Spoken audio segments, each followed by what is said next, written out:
Good morning. And first, I want to say thank you to the 144th Army Band for a wonderful performance.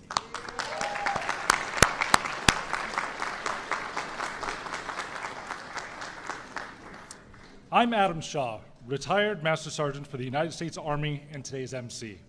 I would like to welcome you all to the City of Chicago's Veterans Day commemoration ceremony. Today and every day, we celebrate our veterans for keeping this nation the land of the free and the home of the brave. To all our veterans, we thank you for your valiant efforts on behalf of our country. Please join me in welcoming Alderman Gilbert Villegas, U.S. Marine Corps veteran and Alderman of the 36th Ward.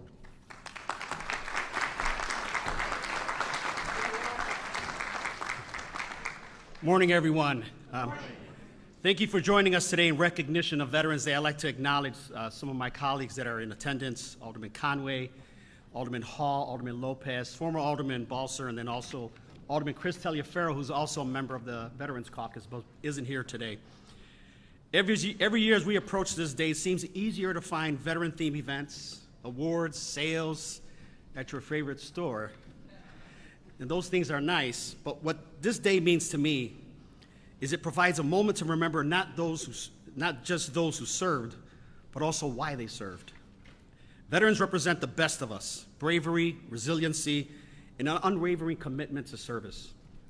Service for country, service for the community, and service for the public. Coming together in shared camaraderie, our military men and women come from all walks of life. From the rural country to the big city, they join forces for a common purpose: protecting our homeland, the United States of America, a country that is an ongoing experiment of democracy.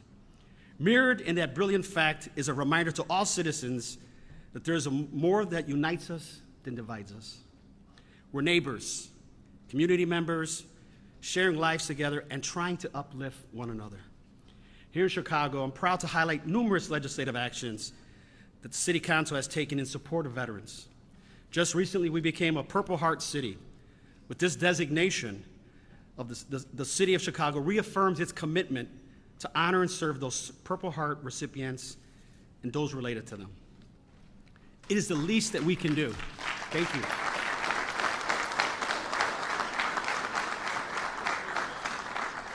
It is the least that we can do for those who gave everything they could for our country.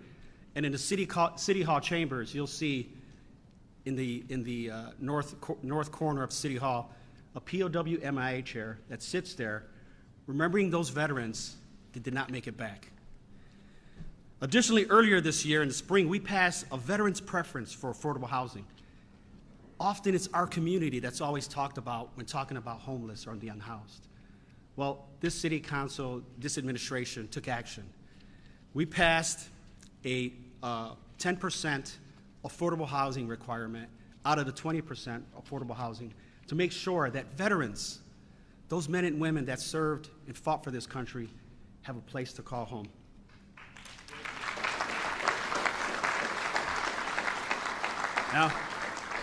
Now, local alderman, all politics is local for me, so we also continue to provide space and community for veterans in the 36th Ward.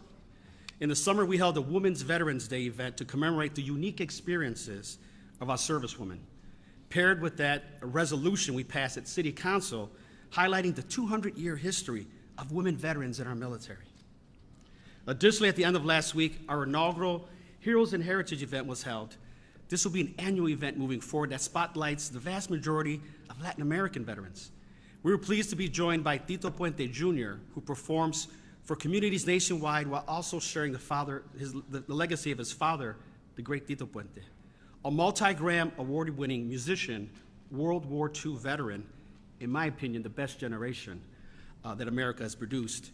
His story serves as a shining example of the histories of Latinos and African Americans in the armed forces. I'm extremely proud of where we are today as a city and community when it comes to serving those who served us, but the work is not done yet. It is great to be here today to honor Veterans Day, but we must show up every day for our veterans. Let us continue our commitment and reiterate our gratitude for their service. Thank you to all those who have served and are currently serving our country. May God bless you, and may God bless the United States of America.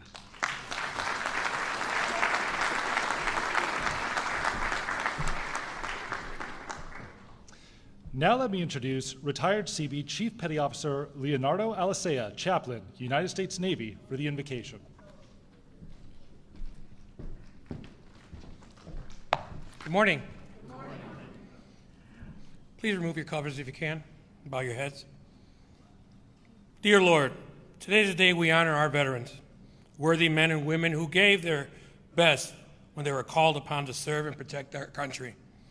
We pray that you would bless them for their unselfish service in the continual struggle to preserve our freedoms, our safety, and our country's heritage for all of us. Bless them abundantly for their hardships they faced, for the sacrifices they made, for their many different contributions to America's victories, our tyranny, and our oppression. We respect them, we thank them, we honor them, and we are very proud of them. We pray that you will watch over these special people and bless them with the peace and happiness. In Jesus' name we pray. Amen.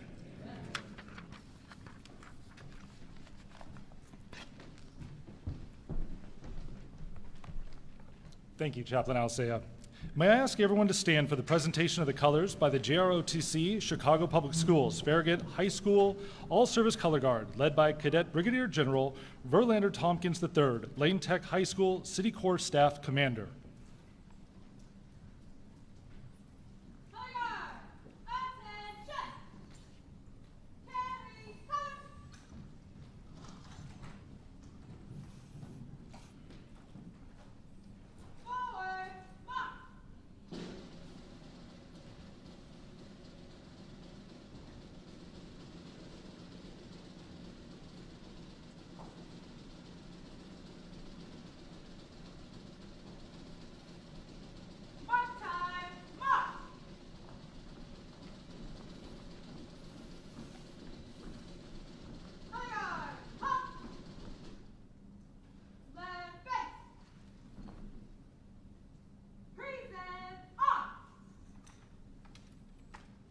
To perform our national anthem, please welcome Major D. Love, United States Army and Director of Veteran Affairs for Cook County.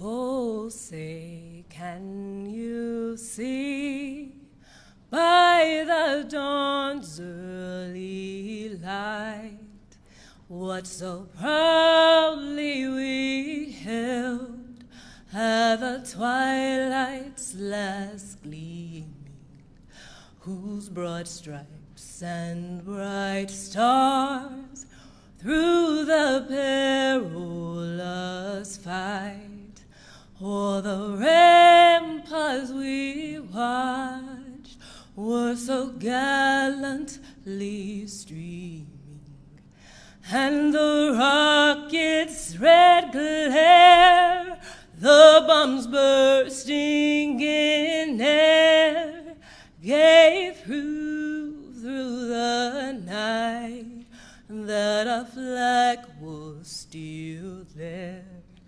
Oh, say, does that star-spangled banner yet wave o'er the land of the free and the home of the brave?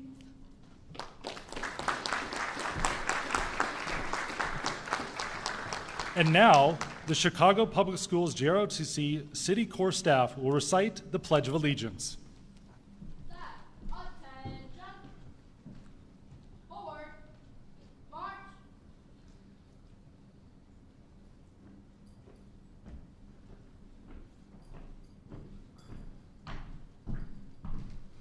Squad, halt, left, face.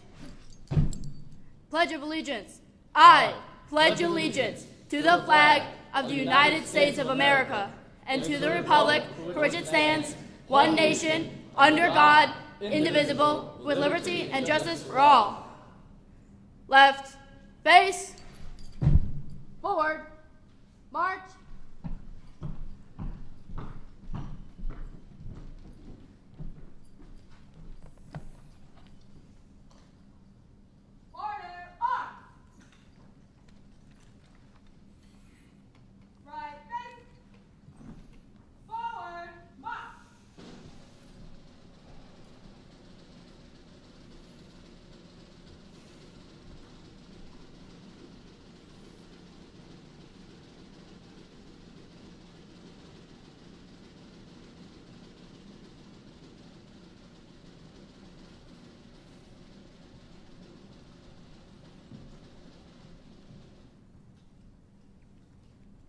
Please be seated.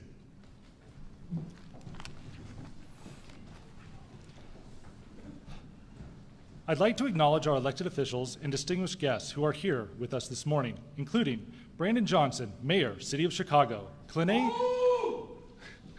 Hedspeth, Commissioner, Department of Cultural Affairs and Special Events, J.B. Pritzker, Governor, State of Illinois, Dick Durbin, United States Senator of Illinois, Tony Preckwinkle, Cook County President, Alderman Bill Conway, 34th Ward, United States Navy Reserves, Mary Frances Trucco, Director of Communications, Public Affairs, and Government Relations, Jewel Osco Foundation, Trish Davies, Humble Design, Anna Valencia, City Clerk. This year, we are offering a special tribute to veterans who have served our nation during its historic war conflicts. Each of these veterans carry a unique story of courage and resilience, and we thank them for their service and for being with us here today. May I ask you to stand and be acknowledged as I call your name. Thomas Lizado Barrios, Barik Wanir, Purple Heart recipient, United States Army and Korean War veteran.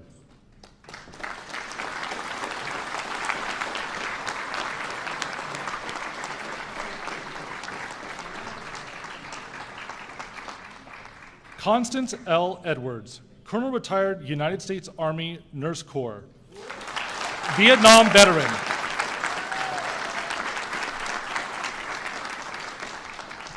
Wade Hudson, United States Army, Gulf War Desert Storm veteran.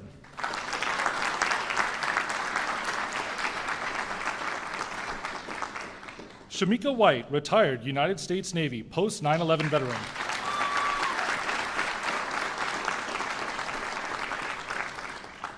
Thank you to all of you for your dedication and service to our country. As the 144th Army plays the Armed Forces Medley, I'd like to ask that attendees also please stand if you have served or are currently serving in that branch of service. The United States Marine Corps,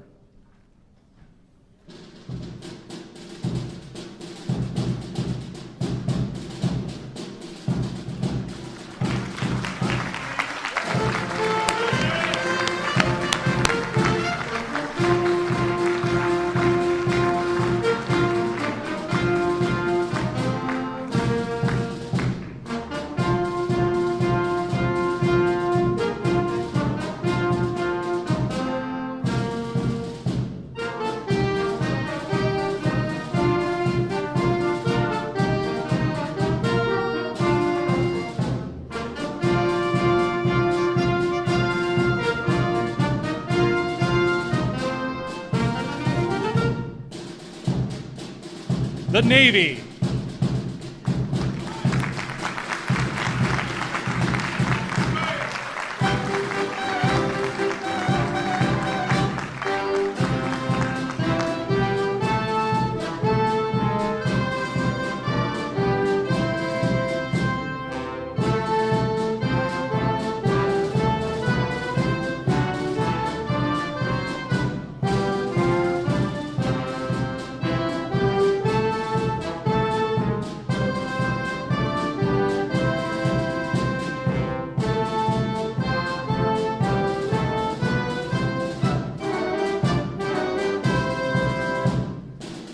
the Air Force,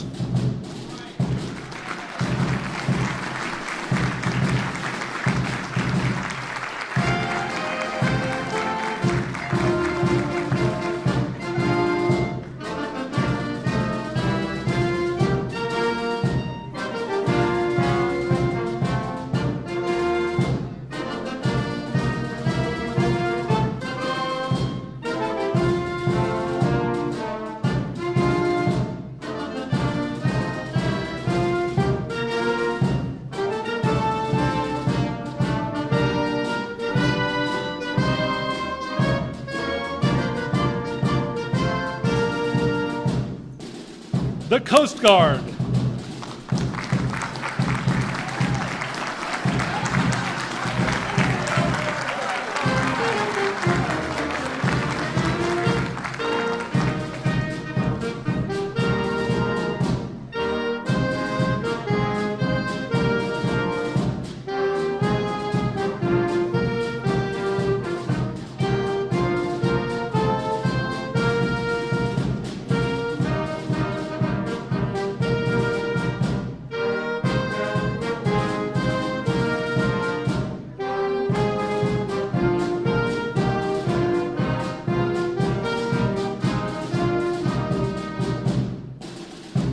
Space Force.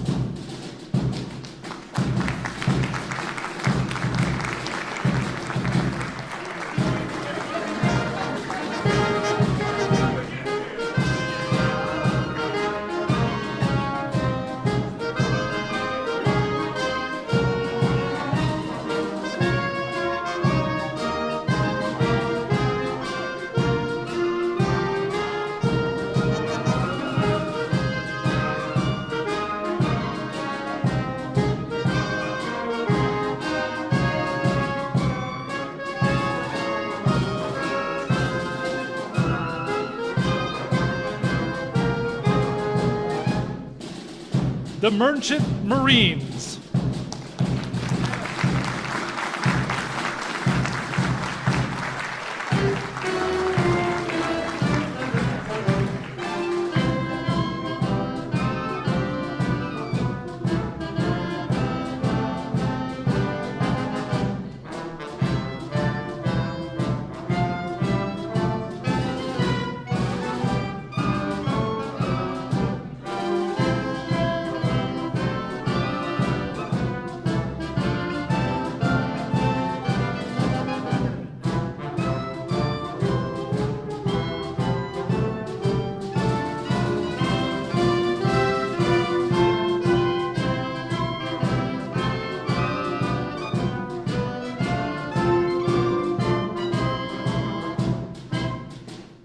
And the United States Army.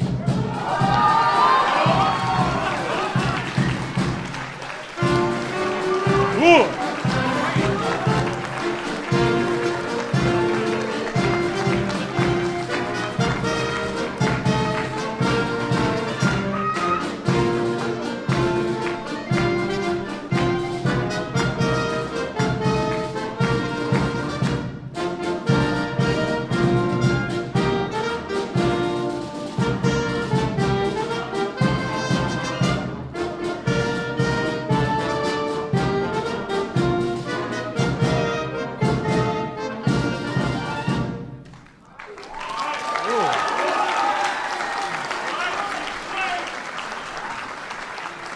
Thank you all for your service to this country. It is now my pleasure to introduce the Governor of Illinois, J.B. Pritzker.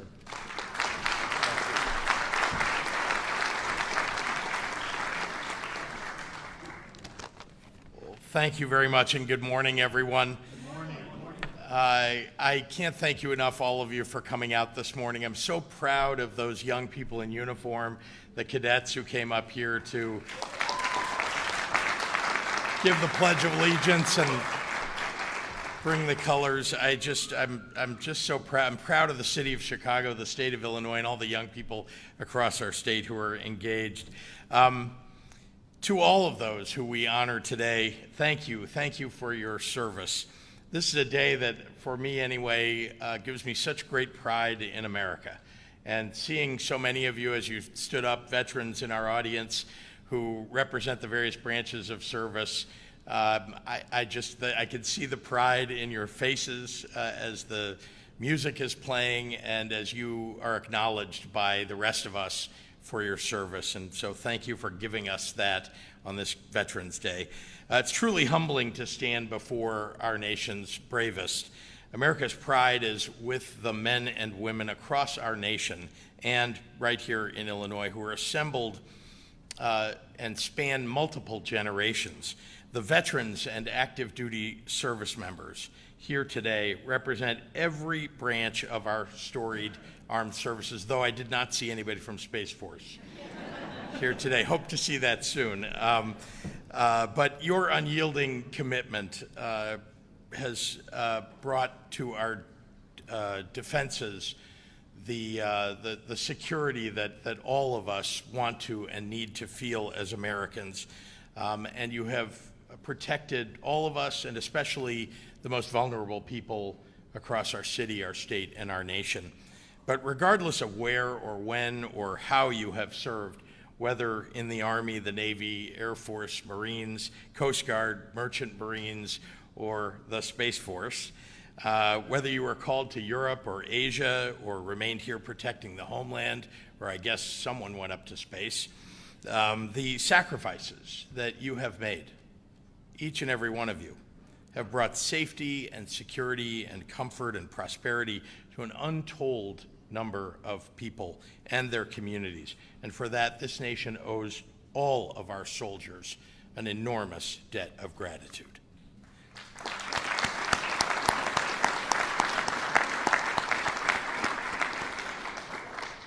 You did not serve for personal laurels or commendations. Yours was service in defense of your families, your friends, your communities. You defended the freedoms of millions of Americans who you do not know and who will never meet you.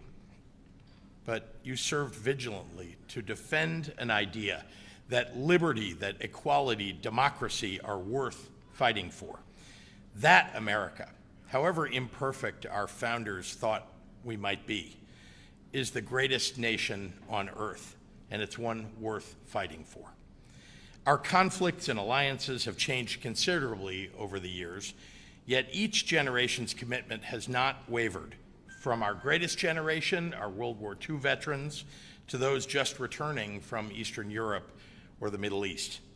Though you never shared a barracks or bunker between older and younger soldiers, you fought under the same flag and as part of the same project to maintain the freedom, peace, and prosperity that every American ought to be striving for. Our veterans have shouldered the greatest part of that responsibility, and in doing so have embodied so many of the values and principles that you were sent to defend. If we just look around this gathering alone, we can see the rich tapestry of our nation, of different backgrounds, religions, and experiences, featuring our veterans, but all of us bonded by our dedication to a common cause larger, greater than any one of us. That is America. And in so many ways, your military service was just the beginning. When you returned home, you became exemplars of your communities, citizens who have upheld your responsibility and patriotic duty in the most respectful way. What pride we have in you, our neighbors, our friends, our volunteers, teachers, Little League coaches, and mentors. Today, Veterans Day 2024, we thank you for all your past and continuing service, and for the pride that you give us in America. And as we honor you all today, I want to remember those who made the ultimate sacrifice, those who gave their lives in service of this country and in defense of ideals greater than themselves. To their families and friends, there are no words to express the pain of that loss or the depths of our gratitude. But know that our nation and the great state of Illinois will never forget those brave souls. We must honor them in our everyday lives, to serve one another as faithfully as they served us, and to live up to the values that they died defending. May their memories be a blessing. And as the son and grandson and brother-in-law and cousin and so on of all Navy veterans, I feel the responsibility to our military families very deeply.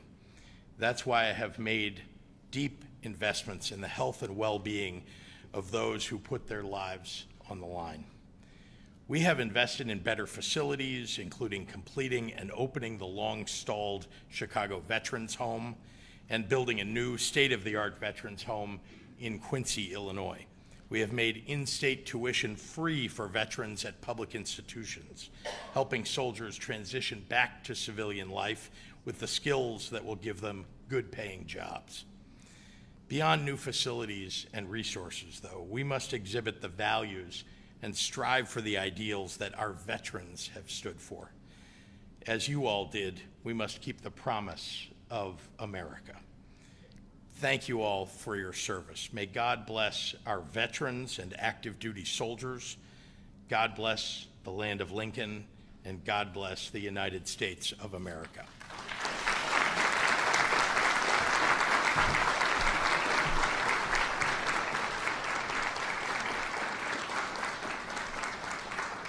Thank you, Governor. And now please welcome Senator Dick Durbin.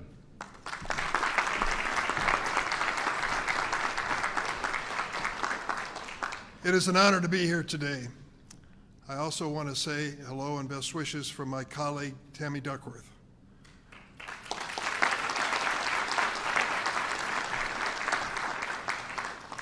"15 years ago, as your United States Senator, I was given a ticket to the President's State of the Union address. And my staff said, who do you want to give it to? And I said, call Walter Reed Hospital and see if there's an Illinois veteran out there who can come and take the seat.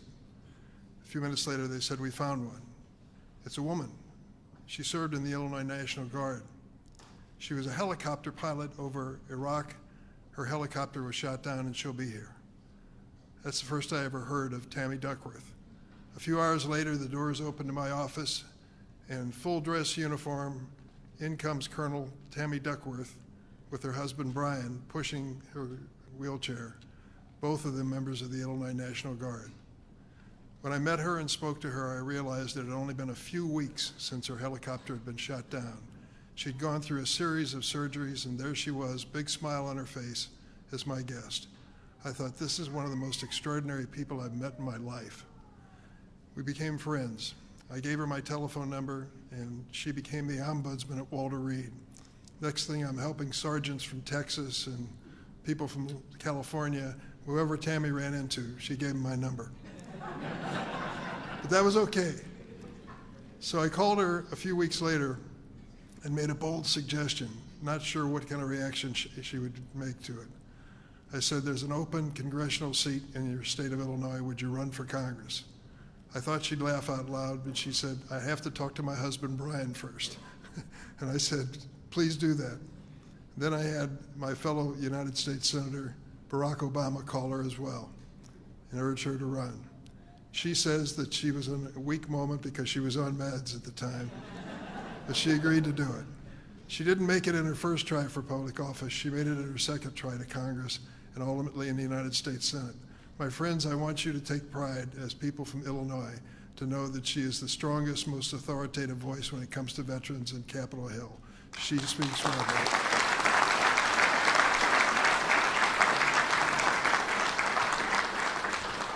And there's one other fact that Gil Villegas knows, and several people do as well.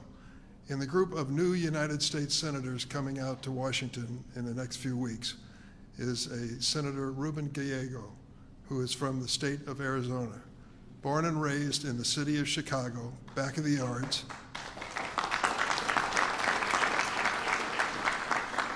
A graduate of Kelly High School. There's another, and he'll be serving as well. He's a remarkable person. He worked hard all his life. His mom, a single mother, raised him, and he had to work all the way through his life. He's going to be a great colleague of mine in the United States Senate. So I wanted to tell you about those people who are not here today, but who certainly should be remembered as we talk about veterans and their future. The second thing I want to do is to introduce you more specifically to a man that I was able to help about 10 years ago. His daughter contacted our office and said he never got the medals that he was entitled to by serving in combat. His name, Thomas Losada. Thomas, please stand up.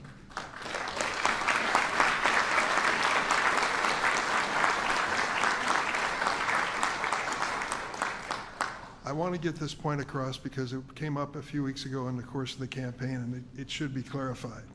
Thomas was born in Puerto Rico. Thomas is an American citizen. Thomas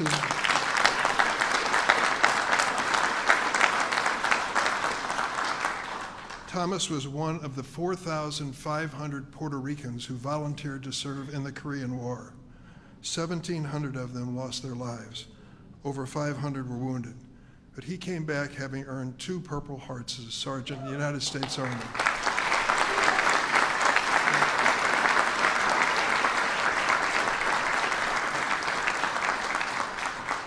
And I sure hope I'm looking that good at 92 years of age. It's a terrific story, almost do already. The last thing I want to say is this. There's a new tradition in this country, and I'm glad this really caught hold. The notion is at major sporting events, they find a veteran and salute that veteran. We all stop what we're doing, cheering the teams, stand up and applaud that veteran. He or she will symbolize all the men and women who have served our country, and we constantly are reminded, as we should be, of the valor and courage of these individuals. It's the right thing to do. To stand up and honor them is the right thing for America to do always. And to be there and make that part of our lives is critical to who we are as Americans. But there's one point I want to make. These men and women not only served our country to protect it, they served it to protect our Constitution and to protect our way of government and to protect our democracy.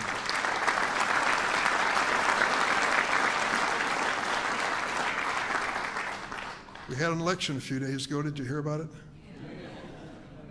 1/3 of the people eligible to vote did not register and vote. 1 out of 3. That does not honor our veterans. We honor our veterans by using that right to vote, whatever our choice may be, and showing up for that election and casting our vote, and proud to be Americans whose rights were protected by the men and women who served us. It's an honor to be here today and salute you.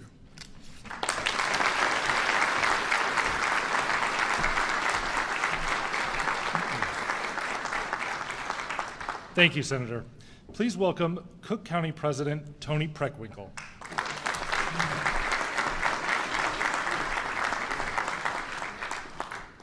Good morning, everybody. Good morning. I want to begin by thanking all the veterans who've joined us for today's ceremony. We're indebted to you for your service, and it's my honor to be with you today. Now, the governor shared that he's part of the Navy contingent of the Armed Forces. So I have to say, my grandfather served in World War I, and my father served in World War II, both as members of the United States Army.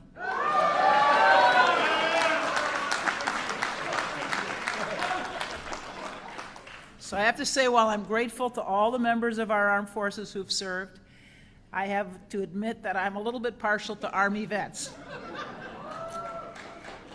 To all of the members of our armed forces, your bravery and selflessness are commendable. 6 years ago, I had the privilege to be part of a ceremony celebrating the 100th anniversary of the end of World War I. It was at George Giles Post number 87 in Bronzeville. And it was a rededication of the Victory Monument placed there to honor the African American servicemen who served in the 370th Infantry Regiment. It takes a special kind of person to serve this nation in combat half a world away, defending our principles, freedoms, and indeed our very lives. But it takes an extraordinary kind of character to do so when the country you defended doesn't consider you an equal. That was the reality faced by our African American members of the 370th Infantry Regiment in World War I. They were fighting an enemy abroad in defense of the freedoms that their families did not enjoy at home. I think it embodies the service, the spirit of service that we see from all of those who put on the uniform today and those who have completed their service with honor. While this nation is not perfect, the things we hold dear are always worth defending. We're immensely grateful for your service. We pledge to always remember your sacrifice, patriotism, and loyalty to your country. On behalf of all of the residents of Cook County, thank you.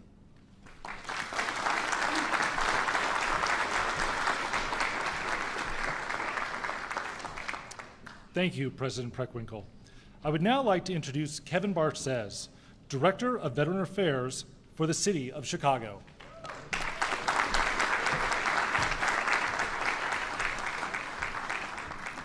Good morning. Good morning.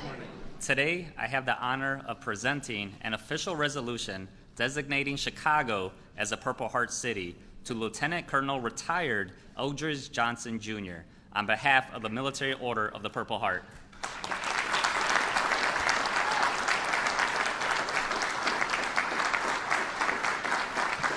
Mr. Johnson began his military career in 1967 as an enlisted helicopter mechanic. Shortly after, he deployed to Vietnam in 1969 for his first tour as an enlisted man and door gunner, but his childhood dream was to become a helicopter pilot. Mr. Johnson's journey to become a pilot was not an easy one. Despite being told several times that he would never become an Army aviator, he ignored the naysayers and remained focused on his goal. Not only did he achieve his dream, Johnson went on to become the first African-American pilot in the history of the Illinois Air National Guard.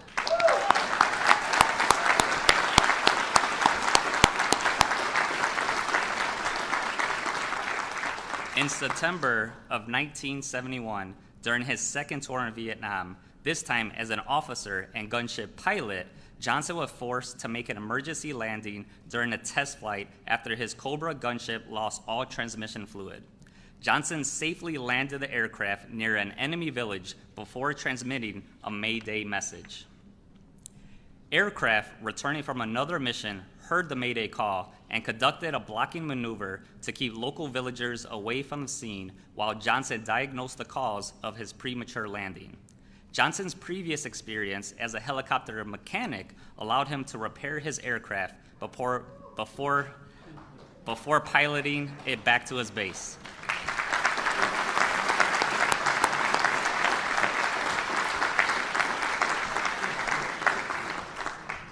Along with receiving a Purple Heart, Johnson also received the Distinguished Flying Cross for his actions in Vietnam. Johnson's actions helped save the lives of his crew members while in enemy territory.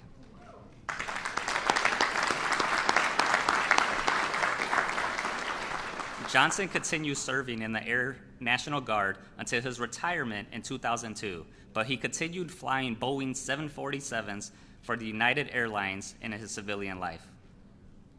Now, Mayor.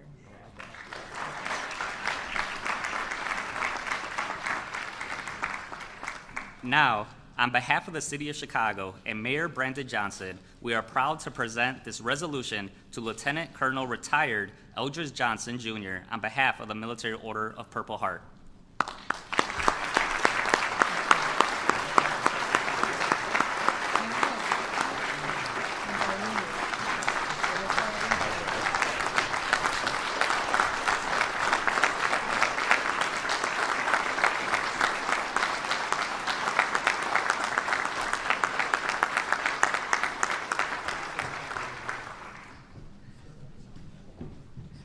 Now it is my honor to introduce the Mayor of the City of Chicago, Mayor Brandon Johnson. Thank you so much. Thank you, Kevin, and good morning, everyone. Good morning. I'm grateful for Kevin's leadership as the city's Director of Veterans Affairs.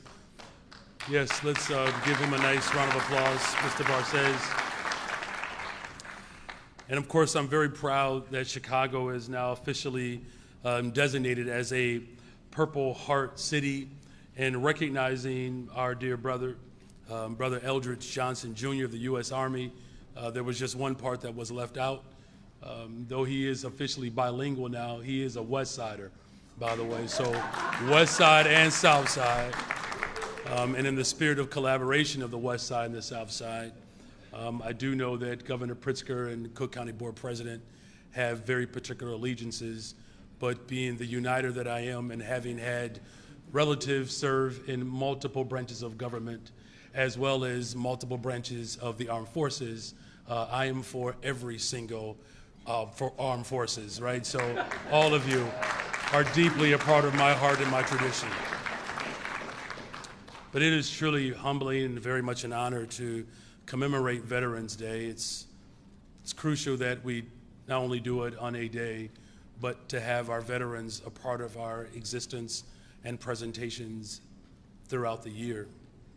I'm proud that the City of Chicago, County of Cook, and the state of Illinois carry a very proud tradition showing our immense gratitude for the women and men in the armed forces. And to all of the city council members that are here today, and particularly those who have served this country, our gratitude is very much profound. To the members that are gathered here today and beyond, on behalf of the City of Chicago, we do thank you for your service. Your unimaginable courage and dedication and sacrifice is why we get to live out our freedoms. You give us the ability to express ourselves peacefully. We're able to gather here to connect with one another, particularly at a critical time in our nation's history as well as the globe. Now more than ever, the United States of America and our armed forces and our connectivity is essential. You give us the freedom to express our voices. You've done that today, but more importantly, we're able to express our voices without fear or intimidation.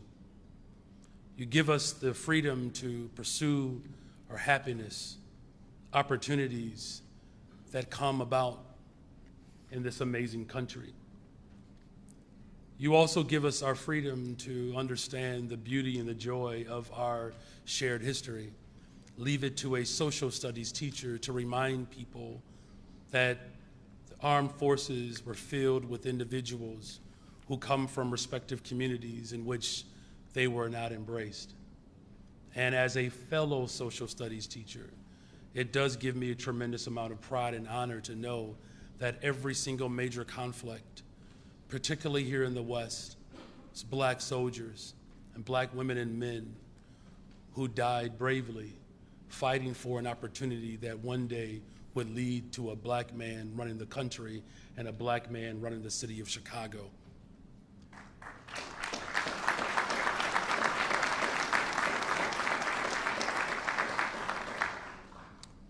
You know, we thank you. We do strive to demonstrate our gratitude, not just with words, but with our actions. Chicago really is a military town. We're home to one of the most diverse veterans communities, made up of more than 65,000 service members. And throughout our city's history, brave women and men from every single corner of Chicago have fought in conflicts around the globe. They and their families deserve our support. The support to lead full and happy lives when they return home from service. The city's Director of Veterans Affairs, Kevin Barces, the Mayor's Office of Veterans Affairs, and Chicago's Advisory Council lead our efforts to really support our veterans. They promote services and give guidance of benefits, support veteran-owned local businesses, and bring together our community of veterans, because that is the power of our city, to be able to communicate and to connect with one another, to build a better, stronger, and a safer Chicago together. Additionally, my administration will remain committed to building a thriving city where all people, especially our veterans, can thrive. And that's why the investments that we have made in mental health and housing in particular are two of my top priorities. We are working hard to create accessible and equitable public mental health services throughout our city, because mental health is physical health. But we're also making sure that we are building and preserving affordable housing in Chicago, because every single human need, especially housing, is a human right. I hope that through our city's vitality and strength, that our veterans can continue to return home, to find happiness, to feel secure, to have the life that they deserve. You know, during the Great Depression, when our country had experienced economic turmoil, our country found every single program to make life possible for men, and white men in particular. It was the right thing to do, whether it was opportunities for housing, education, good paying jobs. 30% unemployment for white men during the Great Depression, and our country called it a national crisis, and it was the right thing to do.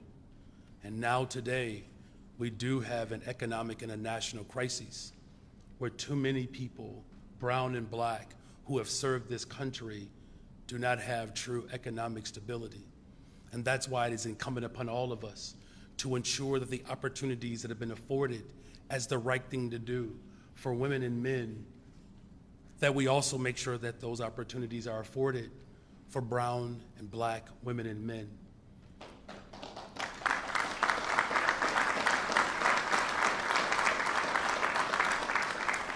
Our public schools system is touching that, creating opportunities to ensure that our students can live out their full purpose, especially if they decide to pursue opportunities in the military.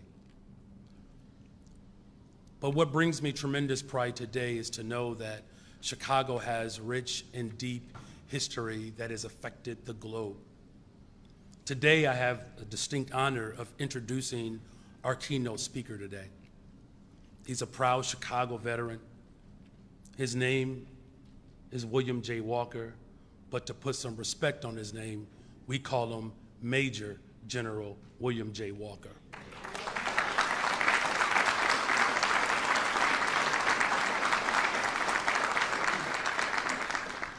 General Walker was born and raised in Chicago. He attended St. Sabina Grammar School and Leo Catholic High School. And through his courage and love for this nation, he served as the 38th Sergeant of Arms at the U.S. House of Representatives for the 117th Congress. And previously, he was the 23rd Commanding General of the District of Columbia National Guard. He ensured that Army and Air Force units were manned and trained and equipped for any emergency. And General Walker led National Guard support to the U.S. Capitol on January 6, 2021, and subsequently commanded over 28,000 guardsmen to support Secret Service and secure the 59th presidential inauguration. General Walker is a hero. Our city is proud of him, and we thank him for his leadership and service. But not only is he a hero, he is Chicago. So please help me give a warm welcome to our brother, General Walker.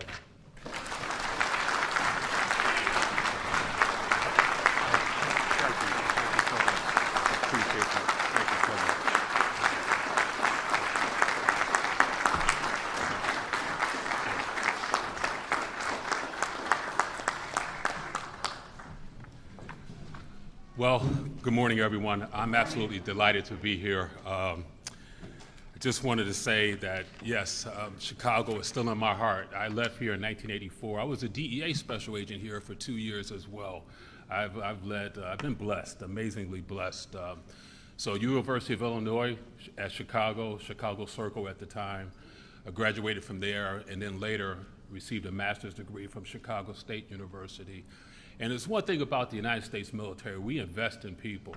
So the military, I have 3 master's degrees, 7 graduate certificates, 7 MIT, Harvard, Syracuse, all courtesy of the United States military. Yeah. So, and just to touch on what you said about Senator Duckworth. So when she was in the Illinois National Guard, she used to drill with the District of Columbia National Guard. I was a colonel, and she was actually in one of the units that I had. Just amazing. So I just have to foot stomp what Senator Durbin said about that extraordinary patriot. And when she describes what happened on that fateful day when she actually told me she thought she was landing the aircraft, but it was the co-pilot. Just a remarkable patriot and senator and Illinois senator. So too bad she couldn't be here today, but she is an amazing person. So I just want to acknowledge the governor, Senator Durbin, Senator Duckworth, who's absent, President Preckwinkle, Mayor Johnson, and Commissioner. I don't know if I've ever been on such a delightful stage in my life, but I'm still young. We'll see what happens. But I was in the Illinois National Guard. That's where it all began, 45 years ago, in the Illinois National Guard at the 178 and 122. Yes. I was an ROTC cadet then, and so to the cadets out here, keep going. Nothing can stop you. If I can make it, you can make it too.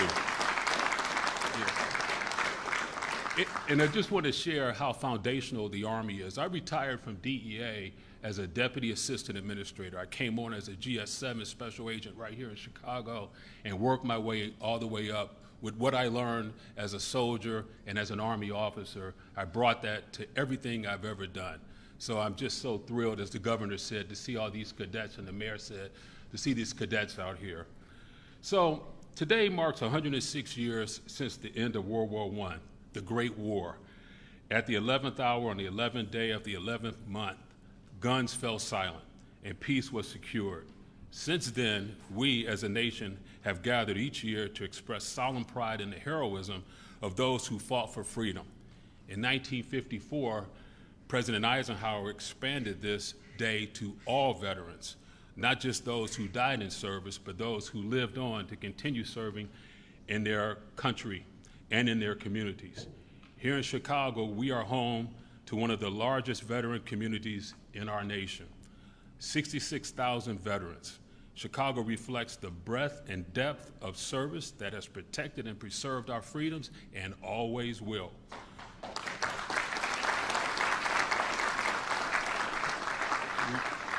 And it was that drove me. I was 8 years old when I knew I wanted to be an American soldier. I knew it then. And probably 9 or 10 when I knew I wanted to be a DEA agent. And that was a symbiotic relationship. I enjoyed the danger, excitement, and adventure of DEA, and I enjoyed the duty, honor, country of the United States Army. So if you are a World War II or Korean War veteran, I'd ask you to stand if you're able. Just we want to recognize you again.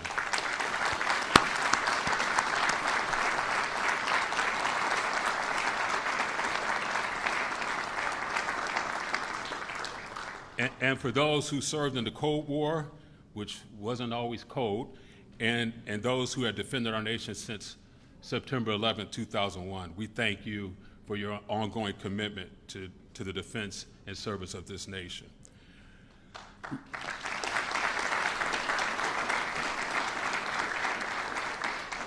Reflecting on the service of our veterans, I'm reminded of the deep values that the military instills in all of us who serve, who wore the cloth of the nation. You don't have to go to West Point to appreciate duty, honor, country. You can get it from putting on the uniform of the United States military, and believe me, you'll feel that way for the rest of your life. If you serve for 1 year, 2 years, or if you had the privilege, like I did, to serve and wear the uniform for 40 years. 40 years. I decided, I wore it for 40 years. So let me share with you a story that reflects not only the military legacy of this great city, but also the unyielding community spirit that is Chicago. As was mentioned, in the early 20th century, a remarkable chapter of military history unfolded right here in the city of Chicago. In 1914, in the heart of Brownsville, the 8th Regiment Armory was constructed, becoming the first armory in the United States built specifically for an African American regiment. This wasn't just a building of brick and mortar, it was a symbol of pride and patriotism for black soldiers who, despite facing segregation and discrimination at home, stepped forward to serve their country with unparalleled valor. These men, known as the Fighting Eighth, were part of the Illinois National Guard and represented the best of what America ideals could be. When the world was plunged into the darkness of World War I, the Fighting Eighth was redesignated as the 370th Infantry Regiment. Sent to Europe, they fought bravely on the front lines under French command, as segregation policies at the time prevented African American soldiers from integrating with white units. But under the French, these soldiers found the opportunity to prove their worth in the unforgiving crucible of war, of ground combat. During the Meuse-Argonne offensive, one of the deadliest campaigns of the war, the men of the 370th distinguished themselves with extraordinary valor and bravery. The courage did not go unnoticed, and they were awarded the Cross of Guerre, one of the highest military honors given by the French government. To honor these men, a permanent tribute was erected in 1927, the Victory Monument, a towering granite bronze structure that still stands proudly in Brownsville today. The monument was sculpted by Leonard Crenell, and it honors the men of the 8th Regiment who fought not only for their country, but fought for the dignity and recognition here at home. It may be one of the only memorials in this country dedicated specifically for African American soldiers of World War I. It's a lasting testament to their legacy. But the story of the 8th Regiment Armory doesn't end there. Like many things in life, time and neglect took their toll on this historic building. For years, the Armory stood in despair, its once proud walls crumbling, its legacy nearly forgotten. But this is Chicago. This is the city of Chicago, and it does not let history die without a fight.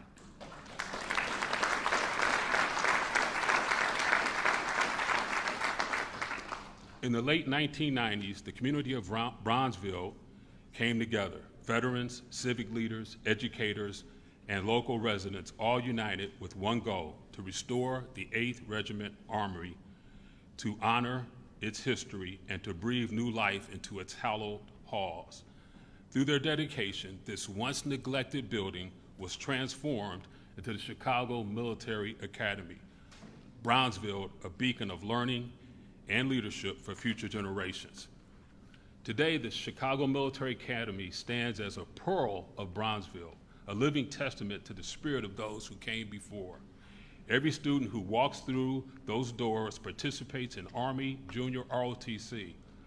They learn values, the Army values: loyalty, duty, respect, selfless service, honor, integrity, and personal courage.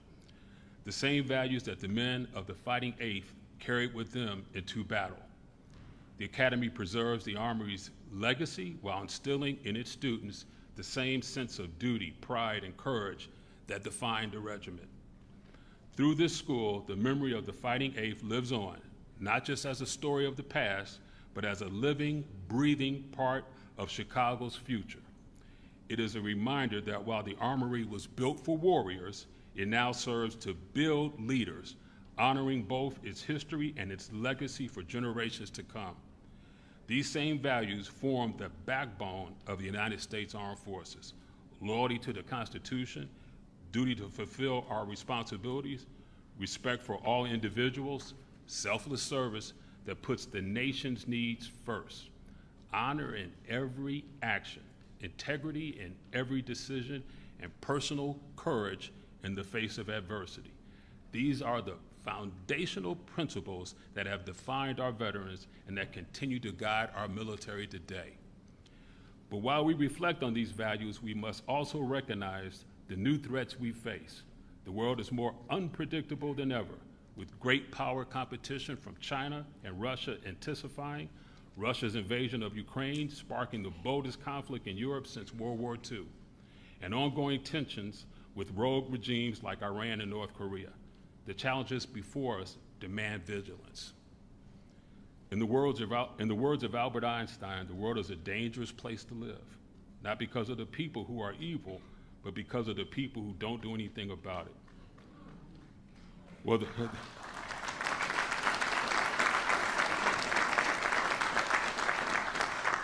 the veterans here today did something about it. They stood up when called. They swore an oath to defend this country, not for themselves, but for future generations. So as we reflect on the sacrifices of our veterans, it's important to remember the enduring relevance of what President Ronald Reagan once said: veterans know better than anyone else the price of freedom, for they have suffered the scars. We can offer them no better tribute than to protect what they have won for us. That is our duty. They have never let America down, and we must never let them down. And that's coming from President Reagan, an Illinois veteran who served as a reservist, and then he was called to active duty. So, Illinois is where it all starts, in my mind. President Reagan's words resonate deeply, especially today. Veterans understand in ways perhaps only they can the weight of the sacrifices made on the front lines, in the quiet moments of service, and in the lives forever changed by conflict. They have carried the scars of war, some visible, some invisible, and have borne the burden of defending the freedoms that we enjoy. The tribute we owe them is not just gratitude, but action. It's like the mayor talked about, action. It's all about getting things accomplished. The tribute we owe them is endless. the freedoms that they fought to secure, to uphold the values of liberty, democracy, and justice. As veterans have never let America down, we must ensure that their sacrifices are not in vain by defending what they have passed down to us. This is the legacy of our veterans, a legacy of sacrifice, honor, and an unbreakable commitment to the ideals of this great nation. It's a legacy we must preserve through our own vigilance, through our own dedication to upholding the freedoms that they secured for all of us. Yet as fewer Americans serve in uniform, it's more important than ever that we as a society remain connected to our military and those who defend our freedoms. The all-volunteer force, which is 51 years old, has created the finest military the world has ever known in the history of mankind. You know.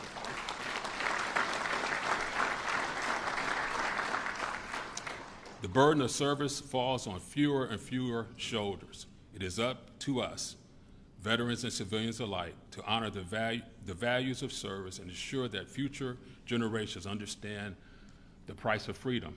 As we honor our veterans today, let us also honor the sacrifices of our first responders. Mayor, I send my heartfelt condolences on the police officers that you lost last week. And this year has been a terrible year. Like I said, I was a DEA special agent here. I work with the Chicago Police Department, and I'm deeply saddened by all the police officers that have been killed, not just here in Chicago, but everywhere. So the first responders, as our military, we must honor their sacrifice and their courage. Their commitment to serve and protect reflects the same values of duty, honor, country, and selfless service that the United States military has. As President Reagan reminded us, they never let America down. We can never let them down. Ladies and gentlemen, thank you for your service. May God bless our veterans. May God bless our troops still in the fight. May God bless our first responders, and may God always bless the United States of America. I salute you.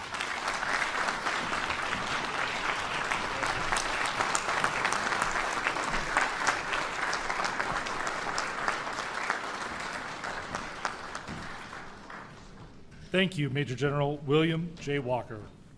It is important for us to continue to show our support for our veterans after they return home. In recognition of this, the Jewel Osco Foundation is here to provide a local veterans organization a monetary contribution to continue their necessary work. Please welcome Mary Frances Trucco, Director of Communications, Public Affairs, and Government Relations of the Jewel Osco Foundation.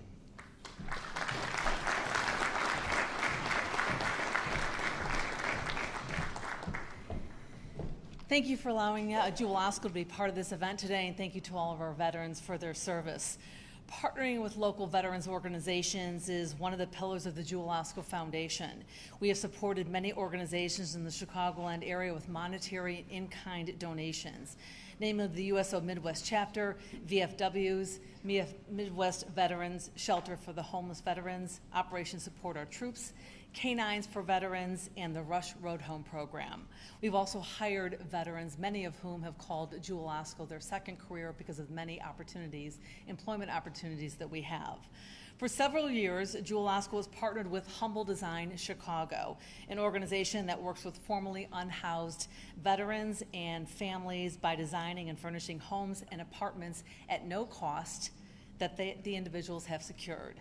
Humble Design is an amazing organization, and Jewel Osco has had the pleasure of volunteering by helping and cleaning and furnishing and stocking the pantries of quite a few homes over the past couple of years. Today, I am proud to present a $25,000 check to Humble Design. And introduce Trish Davies, who's the Executive Director of Humble Design. Thank you so much. And thank you for having us here today. To give a bit of background, my name is Trish Davies. I'm the Executive Director of Humble Design, where we are transforming lives and communities across Chicago. We serve veterans and families who are emerging from homelessness by transforming houses into warm and welcoming homes using donated furniture and household goods. As someone who grew up in a family where every generation has served, and as a proud mother of an Army soldier, I cannot overstate how important this is for our veterans. Securing housing is a critical first step. Unfortunately, it is not enough. With our services, individuals are able to establish stability by mitigating the high cost of moving in and setting up a new home. To provide some context, it would take our average humble client 18 years to fully furnish a home in the way that we do during one of our so-called deco days. By the time our team completes our job for the day, the client has the cookware to make their first meal. They have a table and chairs at which to eat, a living room to gather in, and a bed to sleep that night. It is life-changing. What's more, everything we do comes from a point of collaboration with social service agencies who provide the referrals, with volunteers who drive our mission, and with community-centered companies like Jewel Osco. Jewel Osco has been more than a grocery store in this community for so long. They've been a trusted partner who is committed to creating stronger neighborhoods that serve all of us. So today, I thank you, Mary Frances, for the donation, but also the partnership. Because in addition to the financial support, the Jewel Osco team comes out time and again to give their time and sweat turning around a home for our veterans. Together, we continue to have a profound impact on the lives of veterans we serve, enabling them to settle into their homes and their communities where they can establish long-term connections and stability, something that is essential for a bright and hopeful future. Thank you.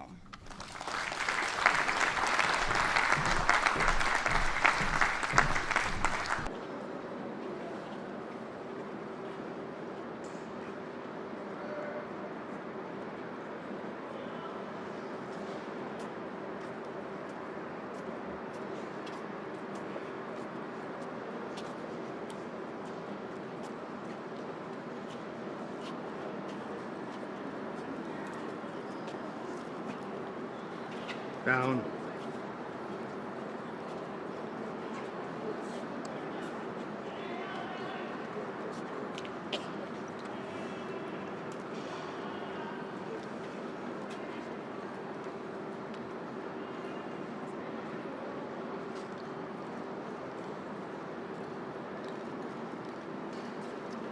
Down, down, down.